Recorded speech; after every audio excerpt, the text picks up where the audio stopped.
Hello friends, ഇന്നത്തെ വീഡിയോയിൽ ഞാൻ വന്നിരിക്കുന്നത് റംബുട്ടാൻ മിൽക്ക് ഷേക്കിൻ്റെ റെസിപ്പിയുമായിട്ടാണ്.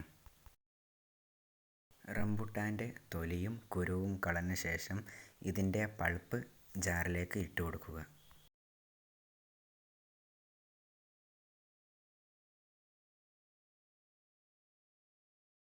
കുറച്ച് പാലൊഴിച്ച് ഇത് നന്നായി അടിച്ചെടുക്കുക. ഇപ്പോൾ ഈ പൾപ്പ് നന്നായി അടിച്ചെടുത്തിട്ടുണ്ട്. കുറച്ച് അണ്ടിപ്പരിപ്പ് ചേർത്ത് കൊടുക്കുക. ഒരു മഞ്ച് ഇതിലേക്ക് ഇട്ട് കൊടുക്കുക. ഞാനിവിടെ വേറൊരു ചോക്ലേറ്റാണ് ഉപയോഗിച്ചത്. ആവശ്യത്തിന് പഞ്ചസാര ഇട്ട് കൊടുക്കുക. ബാക്കിയുള്ള പാലും കൂടി ഒഴിച്ച് നന്നായി അടിച്ചെടുക്കുക.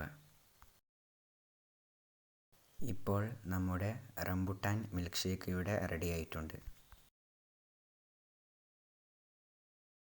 വീഡിയോ ഇഷ്ടമായാൽ ലൈക്ക് ചെയ്യാനും ചാനൽ സബ്സ്ക്രൈബ് ചെയ്യാനും മറക്കരുതേ.